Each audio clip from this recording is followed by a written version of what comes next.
The Tolkien Road, Episode 173, Lord of the Rings TV's Second Age Deep Dive, The Tale of Years, Part 2.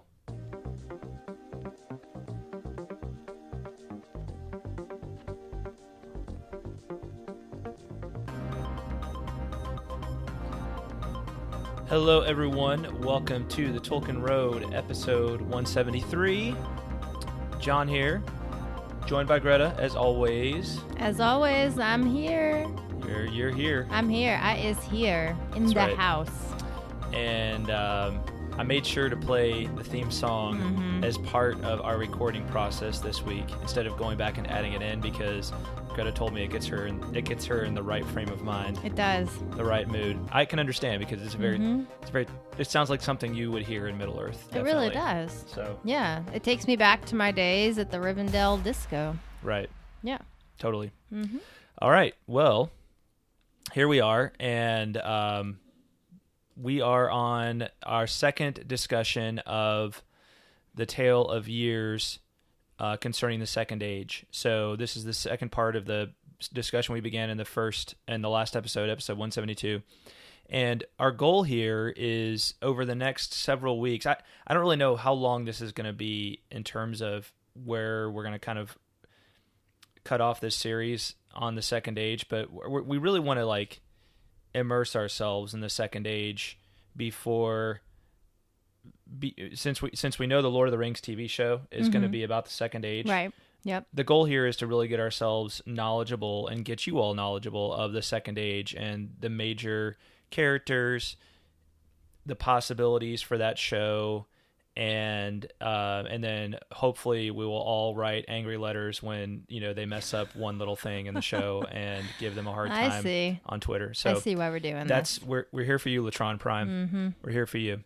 So before we get into that, wanted to give a shout out to our newest patrons. Whoop whoop. First of all, we have Austin B. So with new patrons, I need to start asking our patrons when they sign up if they're cool with me saying their last names, because I don't always know that they are, but I've just always done it. So for those of you who came before, sorry if you kind of wanted to remain somewhat halfway anonymous, and I just went ahead and said your name. Nobody seems to have immediately unsubscribed because of that, so that's nice. But I'm just going to say Austin B for now, and Austin, if you want me to say your full name, I can do that. Just let me know. And then we have Daniel, who I don't actually know Daniel's last name, so I can't say it. So I'm just because we already have another Daniel, Daniel Delaney, as a patron. I'm going to call this Daniel Danny Daniel, and okay.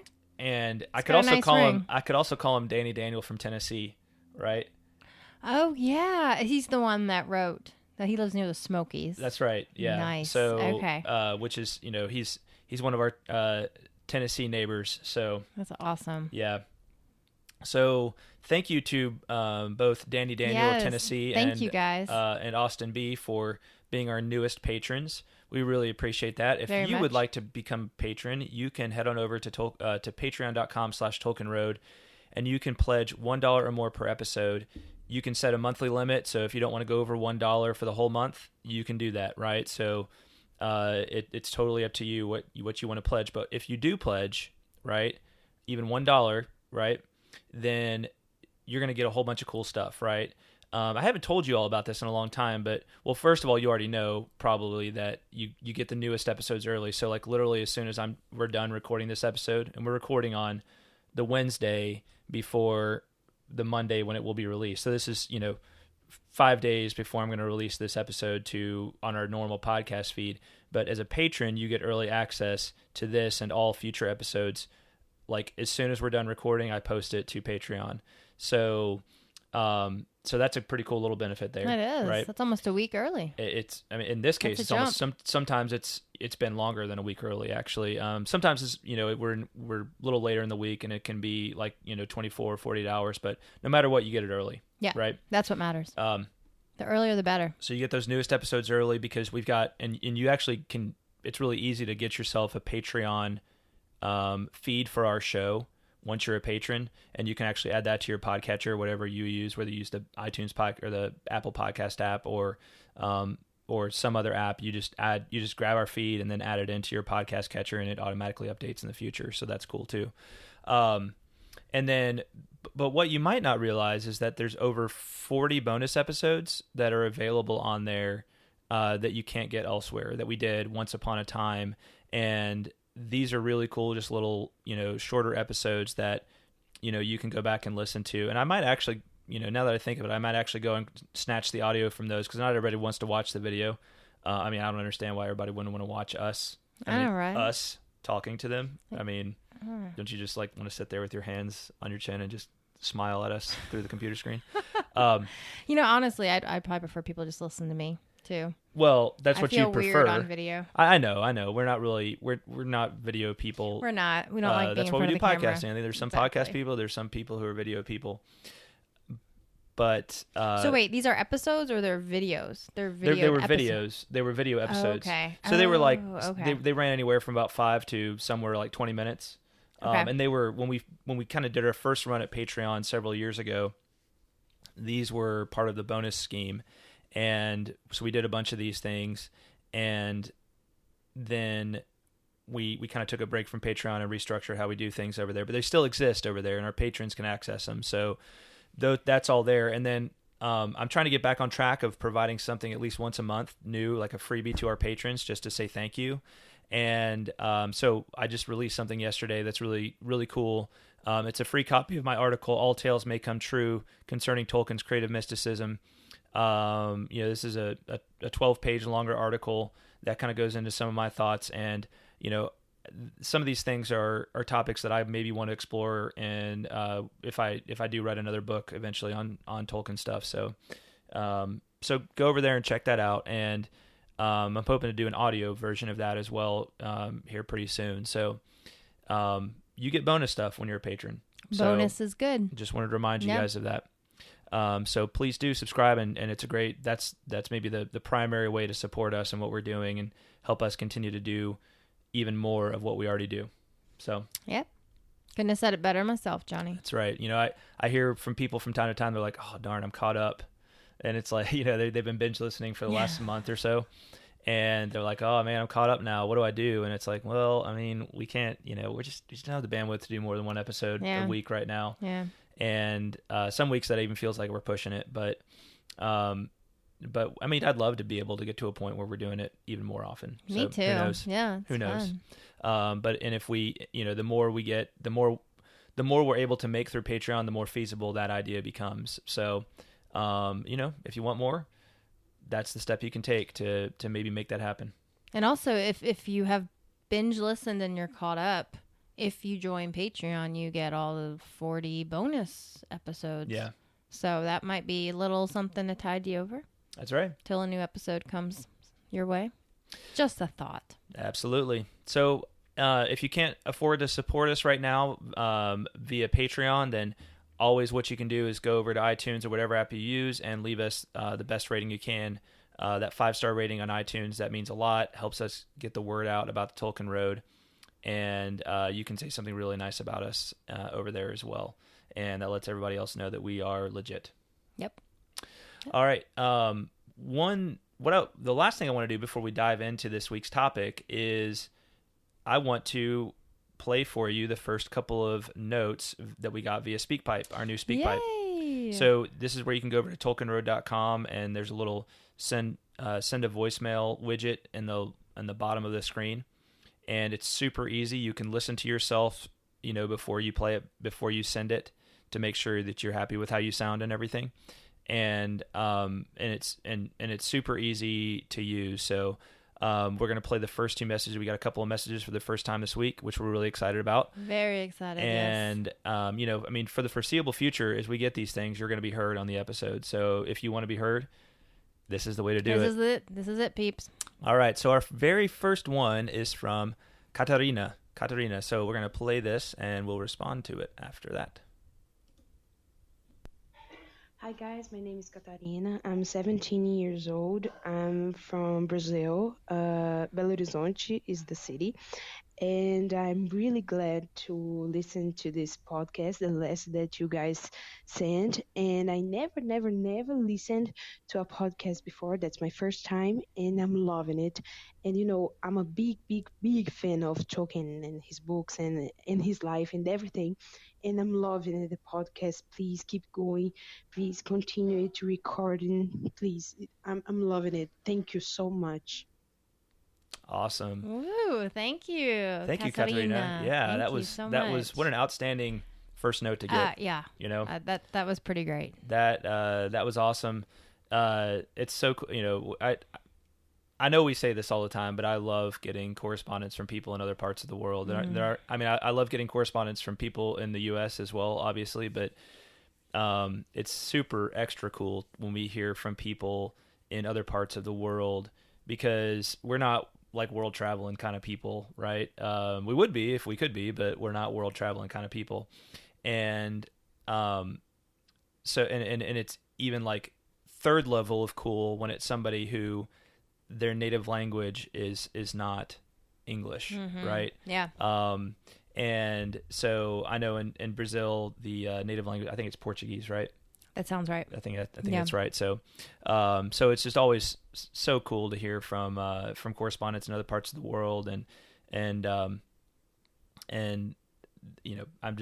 thankful for Katarina being the first one to do that. So yeah, that's so good to hear from you, Katarina, and thank you so much for the kind words. Yes, thank you. Super encouraging. It does us a lot of good for sure. All right, and the next one is from the other John. The other John is what he calls himself. So here we go. Hello, Carswells. Regarding the discrepancy of dates in the Tale of Years for Silmarillion, the date of 521 is the correct date in John's book. Greta has an older copy which reads 548, but there is a note in Unfinished Tales in the section The Line of Elros from Christopher Tolkien that tells us that 548 is a version from the first earlier drafts, and it should have been corrected to the correct date of 521. So in later editions, it was changed to 521. Also regarding pronunciation, it is indeed pronounced Eregion with a hard G. There are no soft Gs in Elvish. So Eregion, not Eregion. Eregien, like Galadriel and Girion and Gil-galad. Speaking of whom, just remember, Greta, if you can't remember who Gil-galad is, the rhyme of Samwise Gamgee. Gil-galad was an elven king, of him the harpers sadly sing, the last whose realm was fair and free between the mountains and the sea. Keep up the good work, guys. The Second Age is a lot of fun, especially the tale of the Mariner's wife, Eldarion and Erendis, in Unfinished Tales. It's my favorite thing. I don't think they'll get to it on the Amazon series, but I wish they would. I don't know if they quite have the rights for it. But Second Age is a lot of fun, so enjoy your deep dive into it. I will enjoy listening. Keep up the good work. All right.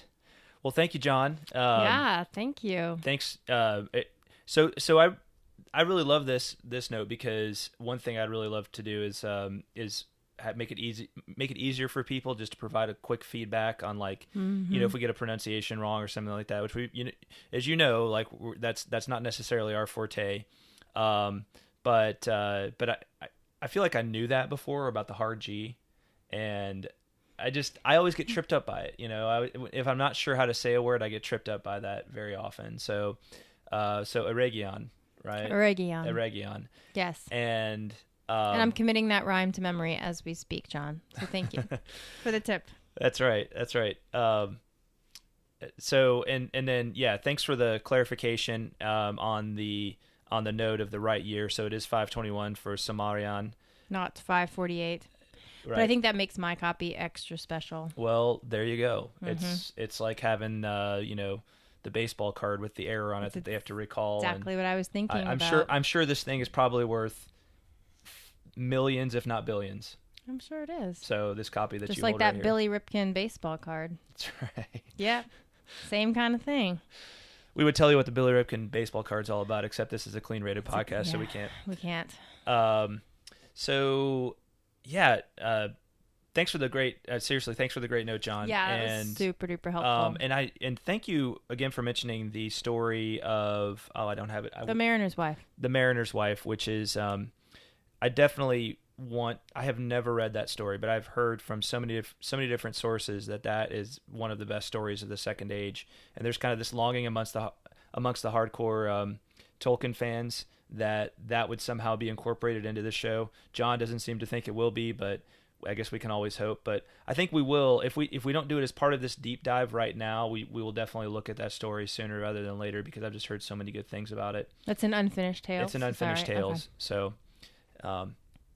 So yeah, thanks again, John. Yeah. Great to hear from you. Yes. And please be like Katarina. Please be like the other John, and leave us voicemail on the website. That is super duper fun. That is. I'm really glad you fun. put that on there. Me too. That's really cool. Me too. Yeah. All right. Well, let's dive into the Second Age timeline. The Tale of Years, Second Age Part 2. So, last time we covered the Second Age from the beginning all the way to the year 1701. So 1700 years of history, and that's about the halfway point. The last year of the Second Age is 3441. So 1701 is right about in the middle, right about the halfway point, and it was convenient because it's where the first big struggle with Sauron really ends. And then true to who he is, you never really seem to be done with Sauron, so he's coming back for us in this second part.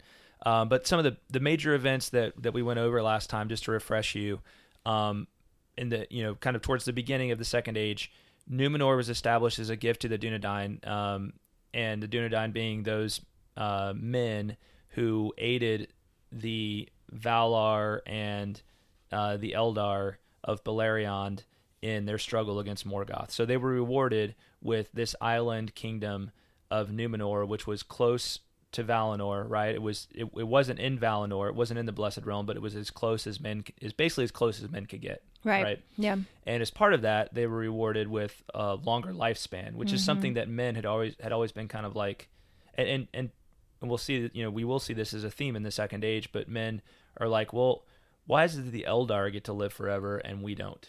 Right. Yeah. So this is a little bit of another gift. Like, it's not for the nature of men to live forever, but you will get to live 3 times as long as the normal man. Right. Seems like a good compromise. So, yeah.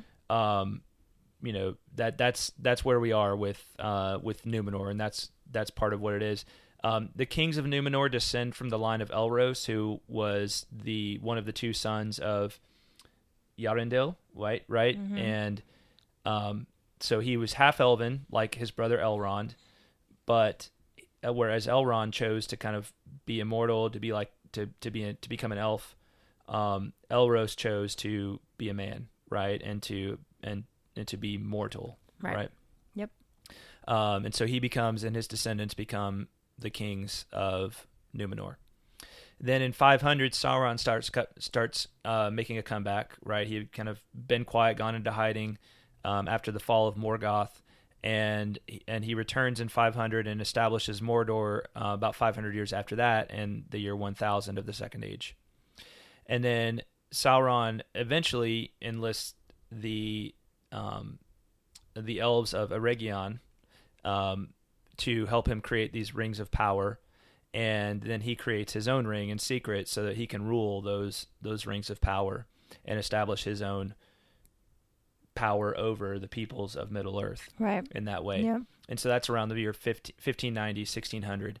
And then a couple hundred years go by after that, and 1693, the War of the Elves and Sauron begins in Middle-earth, and this lasts until 1701. The Númenorians really have to come to the aid. Sauron really is kind of, taking it to the elves early on in that, and then the Númenorians eventually come to the rescue and defeat Sauron and push him back. They don't capture him at this point, but they defeat his forces, push him back to Mordor, and it's a time of peace in the West after that. So that's where we left off last time in 1701.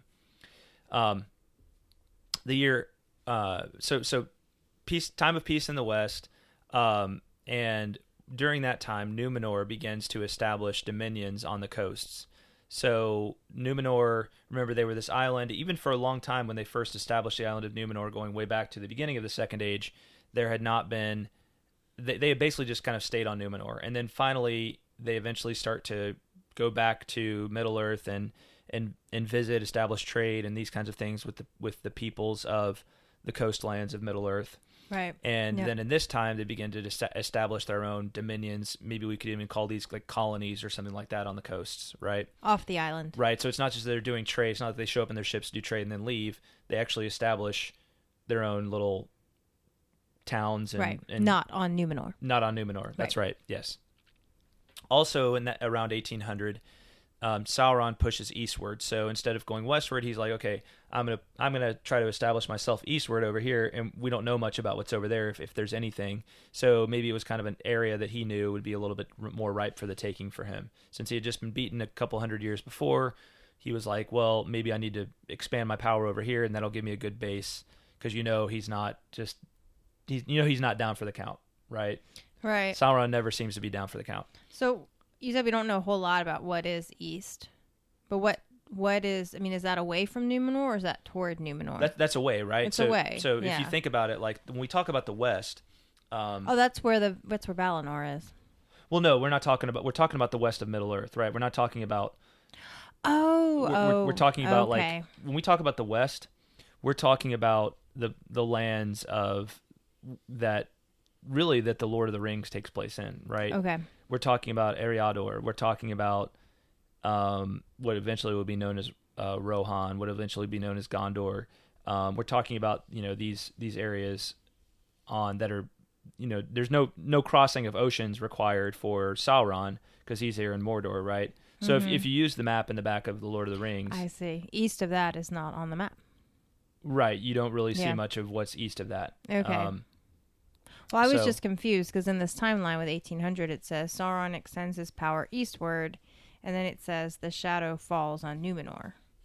So I was... Yeah, I don't know what that means, and that's I was going to mention that too. Okay. So it's eastward, and eastward is definitely not the direction. Right, of not Numenor. the direction of Numenor. Yeah. So I'm not entirely sure how the shadow falls on Numenor, but that's something to make note of here. And I think when we go back, because I definitely want to go back and study a Calabaith again as part of this deep dive. So maybe when we read a Calabaith, we'll be able to understand that a little more. But what you do know is that after this, we see the shadow falls on Numenor, and then a few hundred years later, Tar-Atanamir dies. And Tar-Ankaliman takes the scepter. Now, Tar-Ankaliman is the kings.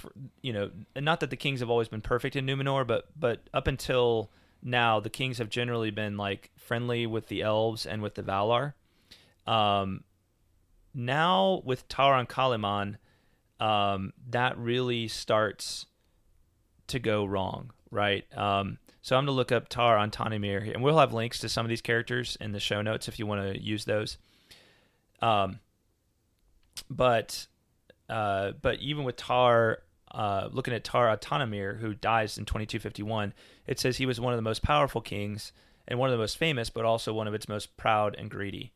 And the havens that they had established in Middle-earth had become fortresses holding men in subjection. So instead of being like, we're here to enrich you and to help your lives get better, it had become a way of like kind of draining the resources, right, of these places. So when you think about like colonialism in our own world, right, and maybe there was some ways in which colonies helped different places, and actually did serve to enrich and create more justice.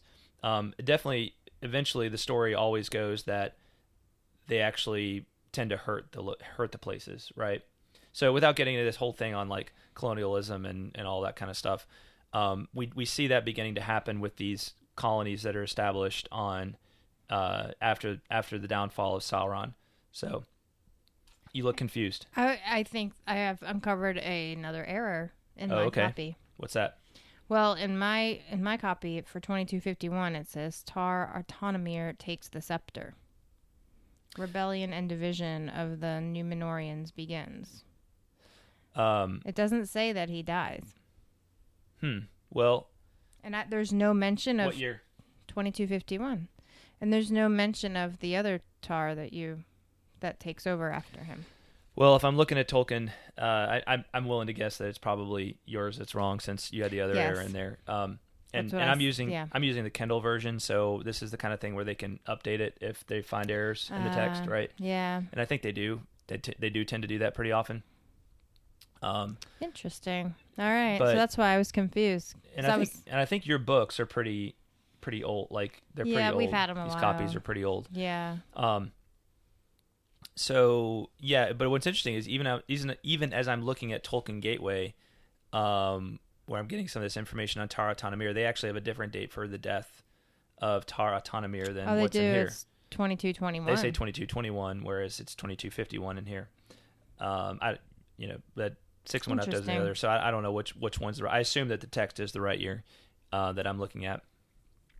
So Tar-Atanamir dies, and then Tar-Ankaliman succeeds him, and that's when the rebellion starts. When we don't know much about this right here, but rebellion and division of the Númenóreans begins around this time.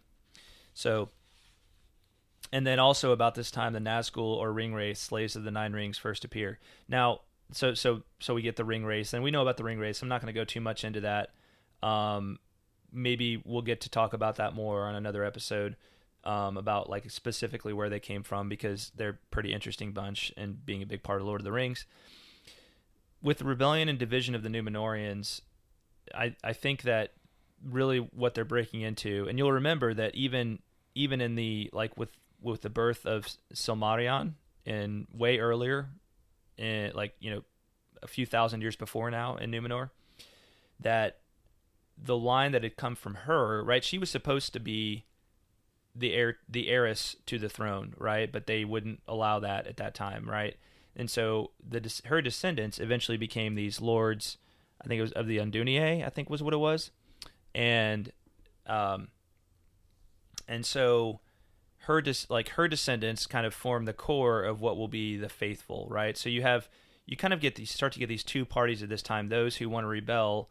And what are they rebelling against? Well, it doesn't say explicitly here, but I believe what they're rebelling against is the Valar, right? And kind of starting to view the Valar as more enemies that are holding them in subjection than as friends, right? So they begin to see what was given as a gift as not a gift, as maybe a right, or something that, like, it's like, well, you're just throwing us a bone when you could give us immortality. And so you start to see this little seed come to fruition of, like, we demand immortality, right? We demand it, which is interesting to think that, because that's also what maybe a little bit of where the ring wraiths came from, right? Where these weren't kings of Numenor, but they were other men who wanted immortality. So there's always this thing of men wanting immortality, right? Right.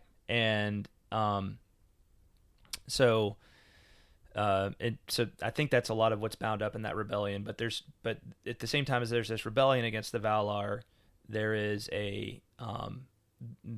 this group of faithful, right, who are faithful to kind of. So that's where the division is, right? And I think on the next episode, I really want to talk about a part of Unfinished Tales on the what's it called? It's about the geography of Numenor, basically. But it's more than just like here. It's called a description of Numenor, and there's a good bit of information in there about, like, the religious practice of Numenor, right? Oh. Which will be really interesting to talk about, because I think if you really want to get to the heart of a lot of this, you've got to get to that question of religion and the religion of Numenor. And you might find some things about their religion surprising, and it might not be necessarily what you think it would be. So definitely tune into that discussion next time, and I think it'll be illuminating for understanding what we mean by rebellion, the rebellious and the faithful, and all that kind of stuff. All right. You okay to move on? Oh, yeah. Okay. So 2280, Umbar is made into a great fortress of Numenor, and Umbar is this is like an area of Middle Earth to the south, And if you'll recall, like there was the Corsairs of Umbar that were the ships that came to attack Minas Tirith, and that they were taken, and that's what Aragorn and company and the what were they called, the ghost people we'll just say Aragorn and company, because I think I may be mixing in film lore with after that. he went to the halls of the paths of the dead. The paths of the dead, yes, yeah. But so Umbar is established in this year 2280, and so wait, it's not on the island then? No, Umbar is in Middle Earth. Now I'm trying to see if I can find a good map, but I think it's pretty far to the south. Umbar was located south of the outflow of Anduin at the Bay of Belfalas, in a convenient, useful natural haven. The Great Cape and landlocked Firth formed the port. The natives called it Umbar, and the Númenorians who discovered it adopted its name. Umbar was the nearest of Gondor of the southern realms. It may ultimately have stretched all along Harnan as far as the Efelduath up to the edge of Khand. So I'm looking at this, and yeah, I'm trying to see if it's on the map anywhere here. Oh, all the way to all along Harnan as far as the Efelduath. And okay, so Harnan is the river down in South Gondor, and the Efelduath is, I believe it's the southern border of Mordor. I may be wrong there though. Yeah, so basically, if you're looking at the map, Umbar is probably Umbar, kind of where that says South Gondor on the maps of Middle Earth and Lord of the Rings in the book. If you kind of look at that South Gondor region, then Umbar is somewhere down there. It's not 100% clear to me where it is as I look at it right now. If somebody has a very good explanation for where it might be, a very good map, or can nail it down for us, please feel free to send us a voicemail, and we'll read it on the next episode. That's right. All right, so Umbar is established 2280, and then 2350, Pelargir is built. Pelargir, not Pelargir, Greta. Well, yeah, I know. I wasn't going to say Pelargir. I was still going to say Pelargir. Pelargir is built. It becomes the chief haven of the faithful Númenorians. So is that in Umbar? Pelargir is actually on the map there. So it's actually on the Anduin River. Oh, okay. So Pelargir is part of Gondor once it's established, but you can look here where, if you look at the super zoomed in map of where it's Gondor and Mordor, Pelargir is right here near the mouth of the Anduin. And Pelargir may be where Aragorn and company attacked the Corsairs and took them over. Let's see here. During the War of the Ring, Pelargir was overrun by Corsairs once again. Their fleet of some 50 great ships and many more smaller vessels laid in dock, ready to sail to Harland. It was not to be. Aragorn and dead men of Dunharrow struck fear into the men of Umbar, and they fled or dove into the river Anduin. That's the company you were talking about? Yes. Dead men of Dunharrow. Exactly. So these Númenorians, so when it says this becomes a haven for the faithful Númenorians, those are the ones who remain faithful to the Valar. Is that correct? Yes, that's right. So, and one other interesting note about Pelargir is that I found on via Tolkien Gateway. If you look at the article there, it says, writing in a letter about an impending trip in 1955, Tolkien identified Pelargir as Venice. Oh. So apparently, Pelargir, I guess, looks like Venice. There's no roads. There's rivers. It's a water town. Rivers right? of roads. It's a water town. Yep. So that's kind of interesting. Roads of rivers. Hopefully, if they show Pelargir in the show, they'll take note of that note and make it look like Venice. Yeah. That would be good. All right. So Venice, nice place. We've both been to Venice. We have. Separately, though. Yeah, separately, but it's amazing. Yeah, Venice is pretty cool. Absolutely amazing. Yeah. All right. Let's see here. Where was I? Oh, yes. And so Pelargir becomes the chief haven of the faithful Númenorians. So again, we got faithful Númenorians, we got the rebellious Númenorians. The rebellious Númenorians are the ones who are really in power, and the faithful are kind of a remnant, right, of people, and the division is growing greater and greater between these people. Okay. 2899, Ar-Adûndakhôr takes the scepter. Adûndakhôr. Try to say that with the what's that thing called? I forget. Ar-Adûndakhôr takes the scepter. So Ar-Adûndakhôr is also very he is like downright anti-Valar, anti-Eldar, right? He is. So he's to say he's not a fan is an understatement. He's just all about men, right? He's a man's man. You could say that, I guess. He just believes that he is not believe in any of what the Valar and the Eldar are selling to him, and he thinks it's all a bunch of gobbledygook. And he thinks that they're just using the Númenóreans, or that they don't really have they're holding the Númenóreans down, right? So that's obviously going to help the cause of the rebellious and not so much the cause of the faithful. Now his son Palantir is actually let's see, is he his son? His father was a bitter opponent of the Valar and the Elves. Sounds like it. The son of his father is Ar-Gimilzur, and I don't know. Let's see. So I think there were some generations between those two, and which may make sense, because part of like the irony of them like getting angry at the Eldar and the Valar for not giving them immortality and in using that as a reason to rebel against them is that their lifespans actually start to shorten, right? So they don't get longer lives, they get shorter lives in doing so. Yep, shooting themselves in the foot, sounds like. Yep. But Tar Palantir, it says repentance of Tar Palantir, so a little bit about him. Let's see. His mother was secretly a member of, let's see, is it him? No, I'm sorry. His grandmother was secretly a member of the faithful and taught her son to be an elf friend, right? So this would be Tar Palantir's father. When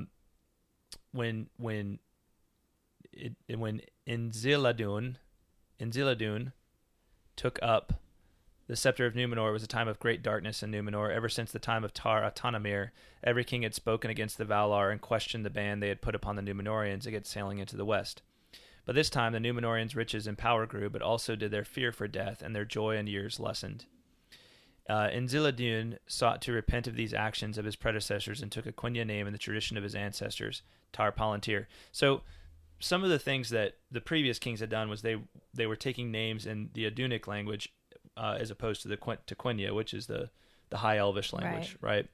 And they also would speak out against the fact that they were banned from sailing into the west, and they would forbid the Elvish tongues from being spoken. So these are some of the ways in which they were anti-Elvish and anti-Valar, right?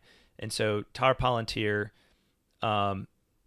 is... So he changed his name. He changes his name. Once again, the White Tree was properly tended, for Tar Palantir's gifts of foresight allowed him to ascertain that if the White Tree perished, then the time of kings would also come to an end. The king also faithfully observed the ancient religious ceremonies of the Númenóreans at due times, which we'll learn more about on next week's episode.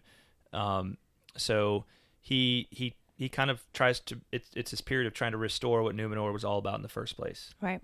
Mm-hmm. Interesting, of course, Palantir is the name of the Seeing Stones, right? So his name is related to the name of the Seeing Stones. Yeah. So it says, a little note here, his name means the farsighted, right? There you go. So interesting little note so there. The stones are named after him. Right. Yes, okay. But his actions are met with strife and rebellion, and the Valar are not quick to respond to his repentance because of the insolence of the kings before him, and because most of the Númenóreans were still hostile. And so... Well, that's too bad. It's, But bummer. He's trying. Yeah. And Tar Palantir just, this is kind of too much for him. He can't, he can't countenance the continuing rebellion of his people. And, but he's just not rewarded with, his repentance is not rewarded in a very timely fashion here. Is that what leads to the Civil War? So yeah, then we get a civil war. We don't know much about the Civil War. Maybe we'll learn more about it in a future episode as we continue our deep dive. Okay. The next note we have is 3255. Ar-Pharazôn the Golden seizes the scepter. So Ar-Pharazôn... So seizes. I wonder if that means that he wasn't actually entitled. He was not entitled to it, right? He was the son of Gimilkid, who was the younger brother of the 24th king, Palantir. Ar-Pharazôn's willful rule and his great pride led directly to the world-changing downfall of Numenor and the founding of the realms of in exile of Arnor and Gondor. So he's the nephew of Palantir. Right. And there's this other guy around this time, Ahmandiil, who we'll learn more about. And Ahmandiil is the lord of Undunier, and later the leader of the faithful Numenorians. And they were close friends. Pharazôn and Ahmandiil were close friends in their youth. And Pharazôn departs from Numenor to participate in the wars of Middle-earth that the king's men were waging against Sauron. And eventually he's really filled with pride. But let's get back to the timeline here for a second. Ar-Pharazôn, he seizes the scepter, he sets sail for the lands of Umbar, and then he goes, and Sauron, who had been rebuilding his empire to the east, he takes Sauron prisoner, right? So there's no indication in here that Sauron had lashed out against the west again, right? So it's almost like Ar-Pharazôn is fighting a preemptive war here. You know what I'm saying? Yeah. It's like he goes and attacks. He's making a preemptive strike. Not to say poor Sauron or anything like that, but there's this whole idea of even with bad guys, right? Is it ever right to fight a preemptive war, right? Right. You're by preemptive you mean if peace exists, then is it ever right to disturb it? And I'm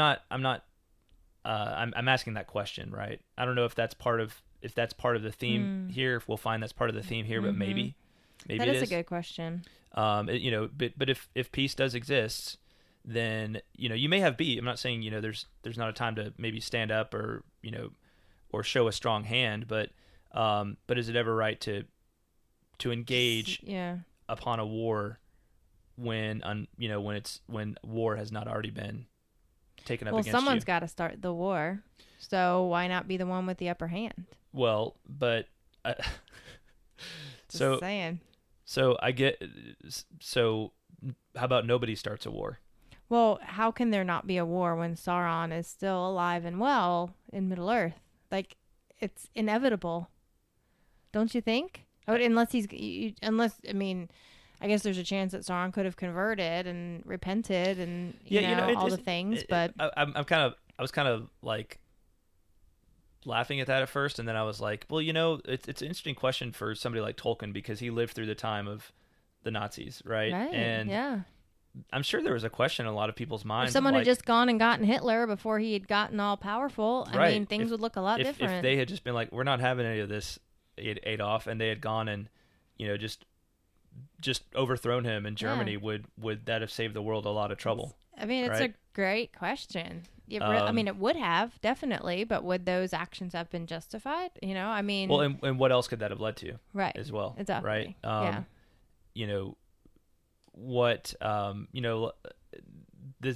It's not the time or place to get into any of that on this podcast, but let's say they had overthrown them, and then, Stalin, who was, equally paranoid and crazy evil over there in, the USSR, decides he's like, oh, these people, from Britain and France are, just destroy this country. Why wouldn't they come to my country and try and overthrow me? Right. And then he starts a war, right? And it just gets ugly. It just spirals out of control. Yeah. So, that's the dilemma. You find certainly there's a time, and there's a time to ask these questions. And I don't know that it'll be interesting to see as we dive more into this lore, whether that's a theme that Tolkien intends here, right? Is the question of preemptive war, because it sounds like Ar-Pharazôn, from what I can tell in the timeline here, fights a preemptive war against Sauron, and so to get back to the timeline, he does take Sauron prisoner and takes him back to Numenor. And over that time, Sauron kind of turns the tables on him and seduces him, right? I guess seduces him even further away from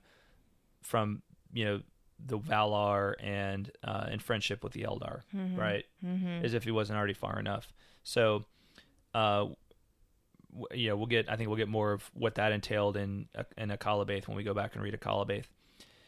So, so it's just this kind of continuing downward spiral, made even worse by Sauron being present in Numenor and be able to exert his influence there. Ar-Pharazôn begins the building of the Great Armament in 3310, and Ar-Pharazôn assails Valinor in 3319, and that's when we have the downfall of Numenor. Does that mean assail? That means he attacks? Yeah, basically yes, that's what it means. Who does he think he is? I mean, for real. I'm just going to go attack a bunch of, supernatural beings and, Yeah. Well, you know what he might be thinking is he's like, I was able to capture Amaya, right? I mean, because Sauron is a... Maybe that did feed his ego. It probably did. Yeah, he's probably did. I showed this guy who was boss. Yeah. That's an interesting note is like, did Sauron intentionally allow himself to be taken prisoner? Well, it seemed like he very well could have. Because look at what it actually ended up probably helping him more by being, it helped his purpose more by being present in Númenor. He was actually there. Well, yeah, and you he still has the One Ring, right? Right. So yeah, so he can still control people. To our from knowledge, wherever the One Ring is. has not been taken from him. Right. So, yeah, it really does make you wonder whether Sauron intentionally let himself be taken prisoner, so that he could really achieve his final end, which was the downfall of these. Because because Númenor was the only thing that was able to defeat him in his last battle. So he's like, maybe once Númenor is gone, then I've got him right where Free I want path. him. Yeah. Right. Yeah. So he accomplishes the downfall of Númenor, through this, and if you think about it, it's a very similar scheme to what Melkor / Morgoth did in the Darkening of Valinor, right? He's taken prisoner, goes back to Valinor. Now, I don't think Melkor was taken prisoner of his own accord. I don't think he I don't think he threw the game knowing that this was the long play for him. But because he was, enchained for who knows how many ages, right? Ages upon ages upon ages. But he does come back, and he's friendly at first, and then he, of course, steals the jewels, right. Destroys the two trees, and then flees to Beleriand. And so there's kind of a parallel here. There is between really Sauron here and Melkor. Yeah. So. And the downfall of Númenor means that this is the destruction of the island of Númenor, right? So the earth kind of cracks open in the middle of the sea, and Númenor falls into the sea. So, and we read about that in Akalabaith. Yeah. And we'll read Akalabaith again in a little more detail and through the lens of a lot of the, try to really dig more deeply into it. So that was the Valinor's response to being assailed. That was the Valar's response. The Valinor's response. Sorry, yeah, it was the Valar's response. Yeah. Yeah. You attack us, we take away your island. Boom. That's right. No more island for you. No island. All right. And then the last note on 3319 is that Elendil and his sons escape. All right. From Númenor. From Númenor, and so Elendil is the son of Ahmandiil, and so he is the leader of the faithful at this time. And Elendil's sons are of course Isildur and Anarion, right? So they arrive in Middle Earth along with their people, and they establish the realms of Arnor and Gondor. Arnor being in the north, and the region that you might also know as Ar-Adûndakhôr, where the Shire will eventually be, and then Gondor, which is, we know where Gondor is. Yep. And then the stones are divided. This is the first mention of them in the timeline, meaning the Palantir. The Seeing Stones. And Sauron had escaped, and he returns to Mordor and establishes his kingdom there. And so, true to what we kind of thought, about 100 years later, Sauron attacks Gondor, takes Minas Ithil, and burns the White Tree. Minas Ithil is, of course, what in Lord of the Rings is known as Minas Morgul. It's the fortress city on the east bank of, or not at the bank, but on the east side of the Anduin, kind of right at the base, right? It's that fortress they pass by, that Frodo and Sam and Gollum pass by on their way up to the pass of Cirith Ungol. Oh yes, right? yes. Mm-hmm. So, and it's called Minas Morgul then, but it was Minas Ithil at this time, and I believe that's right. Let me double check that, because I may be getting. I know Minas. So there's Minas Arnor and then Minas Ithil at this time, and Minas Tirith. Let's see. Minas Anor was the original name of Minas Tirith. Yeah, okay, so I have that right. And then Minas Ithil is, yes, the Tower of the Moon. So I was right about that. That's where Sam and Frodo passed by. Right. Yeah. Yeah. So, and it looks, I think this kind of changes hands. I think Minas Ithil kind of changes hands a few times. So, so we have Minas Ithil is taken by Sauron, and Isildur escapes down Anduin and goes to Elendil in the north. Anarion defends Minas Anor and Osgiliath. Anarion is the brother of Isildur, the other son of Elendil. So he's staying in Gondor and defending these places. And then 3430, the last alliance of men and elves and men is formed, and Gil-galad and Elendil march east to Imladris, which is Rivendell. And then in 3434, the host of the alliance crosses the Misty Mountains and defeats Sauron at the Battle of Dagorlad, and the siege of Barad-dûr begins. And then 3440, Anarion is slain. So a long siege, 7-year siege of Barad-dûr. Anarion is slain, and then 3441, Sauron is overthrown by Elendil and Gil-galad, who perish, and Isildur takes the One Ring, and Sauron passes the way, and the ring wraiths go into the shadows, and that's where the Second Age ends. So that's the Second Age for you in a nutshell, right? Yeah. In short form. So lots of really interesting dramatic stuff happens in this age, and a whole lot of stuff to investigate further. Yeah, I'm excited. I think it's gonna be good. So I'm glad we did this, and like I said, my goal for next week is to look at a description of Numenor and Unfinished Tales, and we definitely will be looking at a Calabaith again. Probably looking at least part of the Rings of Power in the Third Age again, because there's some of the history of this contained in there as well. And then there'll probably be some other things we look at, like the Tale of the Mariner's Wife, maybe some other stories from the Second Age, tidbits from the Second Age. So, not sure how long this series will go, but I think this is one that most of us are enjoying doing right now, especially knowing that this is going to be probably most of us know the least about this time period, and so it's going to be nice to know a lot about it going into this TV show eventually. Of course, the way my brain works, I'll have forgotten it all by the time the show actually starts, so we'll need to do a recap. Well, there's this podcast called The Tolkien Road, and they did a deep dive on the Second Age that you can go and listen to. No, I was going to say I was going to forget everything we talked about, so we were going to have to recap it, do like a recap episode, but then I realized I could just go back and re-listen. There you go. Okay. Right on. All right. So,